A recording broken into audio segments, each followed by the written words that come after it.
हर हर महादेव। दोस्तों, कहते हैं कि इंसान की किस्मत उसकी मेहनत से बदलती है, लेकिन आज मैं आपको ऐसी 8 बातें बताने जा रहा हूं जिन्हें अगर कोई सुन ले और जीवन में उतार ले तो गरीब से अमीर बनने में देर नहीं लगती। आपने इस संसार में देखा होगा कि कुछ लोग चाहे कितनी भी मुश्किलें झेल लें फिर भी अमीर ही बने रहते हैं, जबकि कुछ लोग कितनी भी मेहनत करें फिर भी गरीबी में ही फंसे रहते हैं। आखिर ऐसा क्यों होता है? आइए इसे समझते हैं एक अद्भुत कथा के माध्यम से। एक बार भगवान शिव और माता पार्वती कैलाश पर्वत पर विराजमान थे। तभी माता पार्वती ने गंभीर स्वर में भगवान शिव से पूछा, हे प्रभु, इस संसार में गरीब मनुष्य हमेशा गरीब ही क्यों बना रहता है और अमीर दिन प्रतिदिन अमीर होता चला जाता है? क्या निर्धन व्यक्ति को अपनी स्थिति से बाहर निकलने का अवसर कभी नहीं मिलता? क्या वो अमीर बनने के लिए प्रयास नहीं करता? और अगर करता है तो फिर असफल क्यों हो जाता है? पार्वती की बात सुनकर भगवान शिव मुस्कुराए और बोले, हे देवी, आपने आज ऐसा प्रश्न किया है जो संपूर्ण जगत के लिए अत्यंत महत्वपूर्ण है। हे देवी, गरीब मनुष्य अक्सर गरीबी में इसलिए बना रहता है क्योंकि उसके पास संसाधनों की कमी होती है। यह गरीबी केवल आर्थिक नहीं बल्कि मानसिक जंजीर भी बन जाती है। तब माता पार्वती ने पुनः कहा, हे प्रभु, लेकिन अगर वो सच्चे मन से मेहनत करे और अपने सपनों का पीछा करे तो क्या गरीबी से बाहर नहीं निकल सकता? भगवान शिव ने उत्तर दिया, हे देवी, सपनों का पीछा करना निश्चित ही आवश्यक है, परंतु अक्सर निर्धन व्यक्ति अपने दैनिक संघर्षों में इतना उलझा होता है कि उसे अवसर, सही मार्गदर्शन और शिक्षा नहीं मिल पाती। अधिकारों की जानकारी की कमी और समाज की नकारात्मक सोच उसके आत्मविश्वास को तोड़ देती है। तब माता पार्वती बोली, हे प्रभु, तो क्या इसका अर्थ यह है कि गरीबी से निकलना असंभव है? भगवान शिव गंभीर स्वर में बोले, नहीं देवी, इस जगत में असंभव कुछ भी नहीं है। यदि कर्म शुभ हो तो परिणाम भी उत्तम ही मिलता है। कठिनाई अवश्य है पर असंभव नहीं। समान अवसर, शिक्षा और मार्गदर्शन मिले तो कोई भी व्यक्ति अपनी स्थिति बदल सकता है। हाँ, ये राह आसान नहीं, इसमें संघर्ष और बलिदान दोनों की आवश्यकता होती है। फिर भगवान शिव ने कहा, हे देवी, आज हमें पृथ्वी पर भ्रमण के लिए चलते हैं। आपको आपके सभी प्रश्नों के उत्तर मिल जाएंगे। मित्रों, कथा शुरू करने से पहले मेरा आप सभी से अनुरोध है कि एक बार सच्ची श्रद्धा से कमेंट में हर हर महादेव अवश्य लिखें। मैं भगवान भोलेनाथ से प्रार्थना करता हूं कि वे आप सभी को हमेशा खुश रखें, आप सभी पर अपनी कृपा बनाए रखें और आप सभी की मनोकामनाएं पूर्ण करें। भगवान शिव और माता पार्वती दोनों अपना भेष बदल लेते हैं। भगवान शिव साधु का रूप धारण करते हैं और माता पार्वती साध्वी का रूप बना लेती हैं और दोनों संसार का भ्रमण करने के लिए चल देते हैं। संसार में देखते हैं, कोई बहुत बड़ा धनवान है, कोई बहुत बड़ा गरीब है, कोई अमीर है, कोई बूढ़ा है, कोई जवान है, कोई ताकतवर है तो कोई कमजोर है। तब माता पार्वती भगवान शिव से कहने लगी, हे प्रभु, आपकी लीला भी बड़ी अजीब है। भगवान शिव बोले, क्यों देवी, क्या बात है? पार्वती कहने लगी, हे प्रभु, इस संसार में आपने ऐसे व्यक्तियों को जो बड़े धर्मात्मा हैं उन्हें तो इस गरीबी की हालत में डाल रखा है, और जो पापी पाखंडी होते हैं उनको खूब धन दौलत से संपन्न कर दिया है। ऐसा क्यों है? तब भगवान शिव बोले, हे देवी, ये संसार सागर है और इसमें गरीबी और अमीरी इस संसार का हिस्सा है। सब अपने अपने कर्म अनुसार अमीर और गरीब बनते हैं। सब अपने कर्म से धन और धनवान बनते हैं। पार्वती कहने लगी, हे प्रभु, ये तो अन्याय है। संसार में अच्छे लोगों को दुखी नहीं रहना चाहिए। मैं आपसे निवेदन करती हूं कि आप इस गरीब व्यक्ति को धनवान बना दो। भगवान शिव कहते हैं, हे देवी, तुम भी न जाने कैसी कैसी बातों पर जिद करने लगती हो। ये मनुष्य गरीब है, तुम्हें इस बात से क्या लेना देना? कौन सा हम इसके घर जिंदगी भर रहने के लिए आए हैं? आज रात भर की तो बात है, सुबह हमारा ठिकाना कहीं और होगा, और वैसे भी अपने कर्मों के कारण गरीब है। भगवान भोलेनाथ के समझाने पर भी माता पार्वती जिद करने लगी, कहने लगी, नहीं प्रभु, हमने इसका अन्न खाया है, और वो भी इसने स्वयं को भूखा रखकर, अपनी पत्नी को भूखा रखकर हमें भोजन कराया है। क्या ये उसकी कम तपस्या है? देखो बेचारे खुद भूखे सो रहे हैं, लेकिन उन्होंने अतिथि को भूखा नहीं रहने दिया। इसलिए हे प्रभु, मेरी प्रार्थना है कि आप इनको धनवान बना दो। भगवान शिव माता पार्वती को समझाते हैं, नहीं देवी, इसे धनवान बनाना उचित नहीं है। तो पार्वती जी कहती है, नहीं प्रभु, आपको तो इसे धनवान बनाना ही होगा। माता पार्वती के बार बार कहने पर भगवान भोलेनाथ ने सोचा और कहने लगे, ठीक है देवी, तुम कह रही हो तो मैं इसकी भलाई के लिए कुछ करता हूं। भगवान शिव ने अपने मस्तक से जटा का एक बाल तोड़कर पृथ्वी पर गिरा दिया। उसी समय वहां पर एक देव रूपी मनुष्य प्रकट हो गया। भगवान शिव का वो देव रूपी मनुष्य कहने लगा, प्रभु आज्ञा कीजिए, मेरे लिए क्या आदेश है? भगवान शिव बोले, तुम्हारे लिए यही आदेश है कि तुम इस किसान की गाय चोरी करके ले जाओ। माता पार्वती बोली, हे प्रभु, ये आप क्या कह रहे हैं? आप तो इससे धनवान बना रहे थे, फिर ये कैसा आदेश? इस बेचारे के पास केवल एक गाय है, जीवन यापन के लिए उसी का दूध बेचकर ये परिवार चलता है। तब भगवान शिव कहते हैं, हे देवी, आप सिर्फ देखती रहो कि आगे क्या होता है। मित्रों, भगवान भोलेनाथ का वो मनुष्य रूपी इंसान शिवजी के आदेश अनुसार उसकी गाय चुरा ले जाता है। भगवान शिव के ऐसे बर्ताव पर माता पार्वती को बहुत गुस्सा आता है, मगर वो उनकी आज्ञा में हस्तक्षेप नहीं कर सकी। इधर सुबह होने से पहले ही भगवान शिव और माता पार्वती वहां से चले जाते हैं और कैलाश पर्वत पहुंच जाते हैं। माता पार्वती भगवान शिव से कहती हैं, हे प्रभु, आपने उसे धनवान बनाने की बजाय भूखे मरने पर मजबूर कर दिया। उसके पास एक मात्र गाय थी, वो भी आपने छीन ली। तब भगवान शिव बोले, देवी चुपचाप देखती रहो कि आगे क्या होता है। मित्रों, इधर जब सुबह हुई तो व्यक्ति सोकर उठा। उसने देखा कि उसकी गाय खूंटे पर नहीं थी। अब पति, पत्नी और बच्चे सब बड़े दुखी हुए। उनके पास जीवन यापन के लिए केवल वही गाय थी। उसकी पत्नी कहने लगी, हे स्वामी, अब हम और तुम क्या करेंगे? बच्चों का पालन पोषण कैसे होगा? तब उसका पति बोला, क्या करूं भाग्यवान, मेरे पास इतना धन नहीं है कि दूसरी गाय खरीद सकूं। अब क्या कर सकते हैं? भूखे मरने के सिवाय और कोई चारा नहीं है। तब भगवान शिव ने उसकी पत्नी को सद्बुद्धि दी। किसान की पत्नी कहने लगी, अजी, अब हमारे पास भूखे मरने के अलावा कोई चारा नहीं है, इसलिए तुम राजा के पास चले जाओ। यदि राजा साहब तुम्हें अपने पशु चराने के लिए रख लेते हैं तो बदले में हमें कुछ धन मिल जाएगा, जिससे हमारा जीवन यापन हो जाएगा। मित्रों, पत्नी की बात सुनकर वो व्यक्ति राजा के महल में पहुंच गया, जहां दरबार लगा हुआ था। फिर माता पार्वती भगवान शिव से पूछती हैं, हे प्रभु, वो गरीब आदमी किसकी नौकरी करेगा? तब भोलेनाथ कहते हैं, देवी देखते रहो आगे क्या होता है। मित्रों, राजा के यहां कुछ दिन पहले जो अश्वपाल था वो मर चुका था। अश्वपाल राजाओं के दरबार में एक बड़ा पद होता है, मंत्री स्तर का। अश्वपाल घोड़ों की व्यवस्था और देखभाल करता है। राजा को अब एक नए अश्वपाल की जरूरत थी, इसलिए उन्होंने पूरे राज्य में घोषणा करवा दी थी। 3 उम्मीदवार पहले से ही दरबार में मौजूद थे। वो घोड़ों का संचालन अच्छे से जानते थे और कई राजाओं की सेवा कर चुके थे। 14 व्यक्ति यानी वो गरीब किसान भी वहां पहुंच गया। उसका हाल बड़ा दयनीय था। फटे पुराने कपड़े पहने हुए। राजा ने देखकर पूछा, तुम यहां कैसे आए हो? वो बोला, महाराज, मैंने सुना है कि आपके यहां अश्वपाल का पद खाली है और यह विद्या मुझे अच्छे से आती है। मित्रों, देखिए, जिस पर ईश्वर कृपा करते हैं उसके सभी काम सुलभ हो जाते हैं और मार्ग खुल जाते हैं।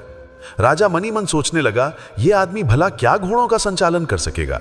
दुबला पतला है, कमजोर है, फटे वस्त्र पहने हैं, इसमें तो कोई काबिलियत नजर नहीं आती। परंतु यह भी प्रतिभागी था, तो राजा बोला, ठीक है, हमारे यहां परीक्षा होती है। चारों उम्मीदवार राजा के सामने आ गए।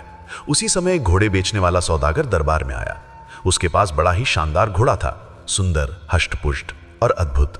सौदागर बोला, महाराज, मैं ये घोड़ा बेचने आया हूं, इसे काबुल कंधार से लाया हूं। यह सबसे तेज दौड़ने वाला घोड़ा है। अब तो राजा को मौका मिल गया चारों प्रतिभागियों को परखने का। राजा ने पहले उम्मीदवार से पूछा, तुमने पहले कहां नौकरी की है? उसने उत्तर दिया, महाराज, मैं बनारस के राजा के यहां घोड़ों के अस्तबल का प्रधान नौकर था। राजा ने कहा, अच्छा, तो बताओ ये घोड़ा कैसा है? उसने घोड़े को देखा और बोला, महाराज, घोड़ा बहुत हष्टपुष्ट और अच्छा है, आप इसे खरीद सकते हैं। राजा ने उसे बैठा दिया और दूसरे उम्मीदवार को बुलाया। राजा ने पूछा, यह सौदागर कहता है कि यह घोड़ा काबुल कंधार का है, क्या यह सच है? दूसरा उम्मीदवार देखकर बोला, हाँ महाराज, यह घोड़ा काबुल कंधार का ही है और बड़ा तीव्रगामी है। ऐसे घोड़े बहुत दुर्लभ होते हैं, आप इसे ले सकते हैं। राजा ने दूसरे को भी बैठा दिया और तीसरे उम्मीदवार को बुलाया। उसने कहा, महाराज, मैंने द्रविड़ नरेश की सेवा की है, मैं उनके यहां भी अश्वपाल था। पूछा, अच्छा तो बताओ ये घोड़ा कैसा है?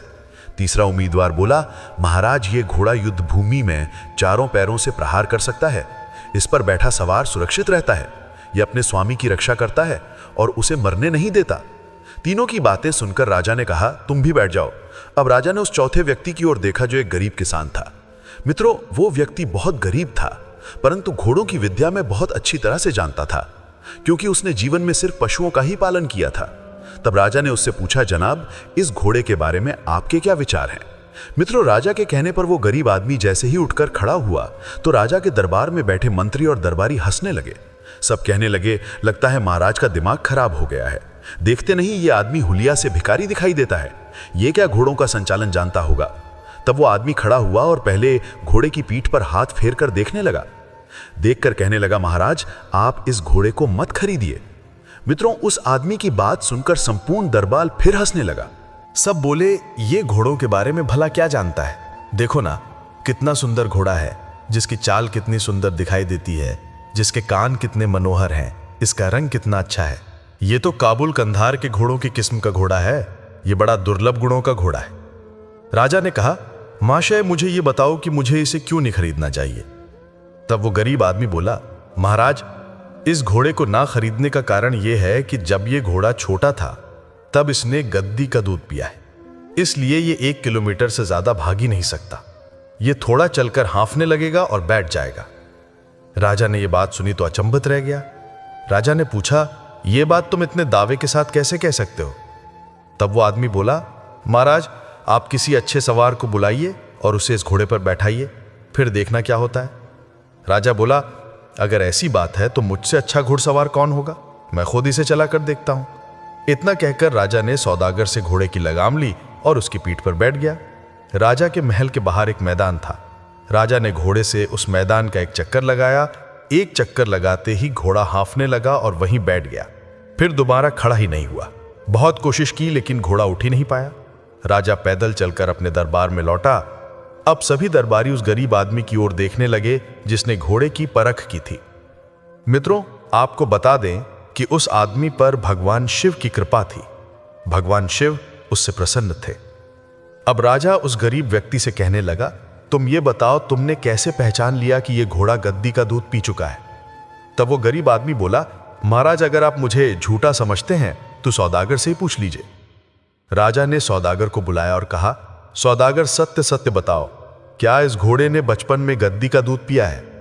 सौदागर बोला, महाराज क्षमा करना, मैंने घोड़ा परखने वाले बहुत से सवार देखे हैं, परंतु ऐसा अद्भुत अश्वपालक मैंने आज तक नहीं देखा। यह सच है कि जब यह घोड़ा छोटा था तभी इसकी माता मर गई थी। वो घोड़ी वास्तव में काबुल कंधार की थी, परंतु उसके मरने के बाद मेरे पास चारा नहीं बचा। मेरे पास एक गद्दी थी जिसका भी एक बच्चा था, इसलिए मैंने इसे उसी गद्दी का दूध पिलाया।